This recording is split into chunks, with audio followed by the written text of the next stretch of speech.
भारत की जो कैलेंडर है ना, वो सिर्फ तारीखें बताने के लिए नहीं है। ये तो समय की कहानियां सुनाते हैं। हमारी संस्कृति, हमारे धर्म और यहाँ तक कि तारों के विज्ञान से ये सब कुछ आपस में गुथा हुआ है। ये हमें समय के एक ऐसे लंबे सफर पर ले जाते हैं जिसकी जड़ें सिंधु घाटी से शुरू होती हैं, फिर मौर्य, शक और गुप्त साम्राज्यों की महानता से गुजरती हुई हम तक पहुंचती हैं। लेकिन यहीं पर एक बहुत बड़ा सवाल खड़ा होता है। इतने सारे भारतीय कैलेंडरों में से कौन सा कैलेंडर असल में सबसे प्राचीन है? तो चलिए आज इस पड़ताल में हम भारत के जो मुख्य कैलेंडर सिस्टम हैं, उनकी ऐतिहासिक जड़ों की गहराई से जांच करते हैं। अच्छा, अगर हम सिर्फ पारंपरिक मान्यताओं को देखें तो तस्वीर कुछ ऐसी नजर आती है। विक्रम संवत की शुरुआत मानी जाती है 57 ईसा पूर्व, शक संवत की 78 ईस्वी और गुप्त संवत की 319 ईस्वी। तो इस हिसाब से तो लगता है कि विक्रम संवत ही सबसे पुराना है। लेकिन क्या सबूत भी यही कहानी बताते हैं? ठीक है, तो अपनी जांच शुरू करते हैं।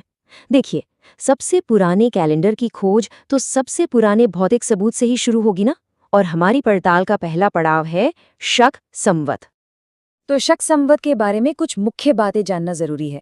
इसकी शुरुआत होती है 78 ईस्वी में। ये एक लूनी सोलर कैलेंडर है जिसमें 12 महीने होते हैं। और सबसे जरूरी बात यह है कि इसके होने का सबसे पुराना ऐसा पुरातात्विक प्रमाण मौजूद है जिसे हम वेरीफाई कर सकते हैं। और ये रहा वो अहम सबूत, रुद्रदामन का जूनागढ़ शिलालेख, जो कि लगभग 150 ईस्वी का है। ये वो ठोस चट्टान है जिस पर शक संवत का दावा टिका है और यही चीज इसे पुरातात्विक रूप से सिद्ध पहला कैलेंडर बनाती है। अब इन कैलेंडरों को समझने के लिए नक्षत्रों को समझना बहुत जरूरी है। तो ये नक्षत्र हैं क्या? असल में ये आकाशीय घर या लूनर कॉन्स्टलेशंस हैं जिनका इस्तेमाल एस्ट्रोनॉमिकल कैलकुलेशंस के लिए किया जाता था। कह सकते हैं कि ये प्राचीन भारतीय कैलेंडर की रीढ़ की हड्डी थे।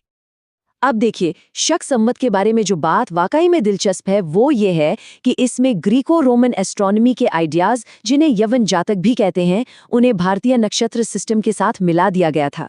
मतलब ये स्वदेशी और विदेशी ज्ञान का एक बहुत ही अनोखा संगम था। चलिए अब कहानी में आगे बढ़ते हैं और देखते हैं कि ये सिस्टम कैसे विकसित हुआ। हमारा अगला पड़ाव है गुप्त संवत।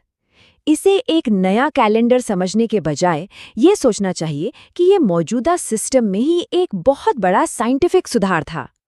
गुप्त काल, जिसकी शुरुआत 319 ईस्वी में चंद्रगुप्त प्रथम के साथ हुई, उसने शक परंपरा और महीनों के नामों को वैसे का वैसा ही जारी रखा।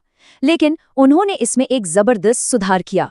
उन्होंने कैलेंडर को और ज्यादा सटीक और मैथमेटिकल बना दिया। आर्यभट्ट और वराहमिहिर जैसे महान खगोलविदों ने इन गणनाओं को और भी ज्यादा रिफाइन किया। और अब हम अपनी पड़ताल के सबसे अहम मोड़ पर आते हैं, विक्रम संवत। यहाँ हम देखेंगे कि विक्रम संवत की जो लंबे समय से चली आ रही परंपरा है और जो पुरातात्विक सबूत हैं, वो कैसे आमने सामने खड़े होते हैं। इस स्लाइड पर जो विरोधाभास है वो एकदम साफ है।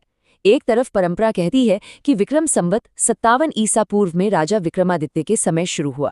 वहीं दूसरी तरफ इसका पहला पुरातात्विक सबूत हमें मिलता है 9वीं शताब्दी ईस्वी में मालवा और राजस्थान के शिलालेखों से। जरा सोचिए, पारंपरिक शुरुआत और पहले सबूत के बीच लगभग 1000 साल का फासला है। तो मतलब साफ है, गुर्जर प्रतिहार काल से पहले विक्रम संवत के होने का कोई भी आर्कियोलॉजिकल एविडेंस मौजूद नहीं है। भली परंपरा इसे कितना भी पुराना बताए, लेकिन जो वेरीफाइबल प्रूफ है वो इतिहास में बहुत बहुत बाद में दिखाई देता है। तो क्या इन तीनों संवतों में कुछ भी कॉमन नहीं है? अरे बिल्कुल है। नक्षत्र परंपरा इन तीनों की साझा आत्मा है। ये वो कॉमन एस्ट्रोनॉमिकल और कल्चरल धागा है जो इन सभी को एक साथ जोड़ता है और हर दौर में विकसित होता रहा। हम साफ साफ देख सकते हैं कि नक्षत्रों का ज्ञान समय के साथ कैसे और बेहतर होता गया। शक युग में इसका इस्तेमाल ग्रीको रोमन प्रभाव के साथ ग्रहों की चाल की गणना के लिए हुआ। गुप्त युग में इसे एक नए मैथमेटिकल बेस पर फिर से कैलकुलेट किया गया। और विक्रम युग तक आते आते यह हमारी सांस्कृतिक और धार्मिक जिंदगी का एक अटूट हिस्सा बन गया। तो इस सारी जानकारी और सबूतों के आधार पर आखिर हम किस नतीजे पर पहुंचते हैं? कौन सा कैलेंडर है सबसे प्राचीन? देखिए, जो स्रोत हैं उनका निष्कर्ष बिल्कुल स्पष्ट है। ये कहना ज्यादा वैज्ञानिक होगा कि विक्रम संवत शक संवत से पुराना नहीं बल्कि उसी का एक डेवलप्ड रूप है। और इस बात की पुष्टि हमें पुरातात्विक सबूतों के क्रम से भी होती है।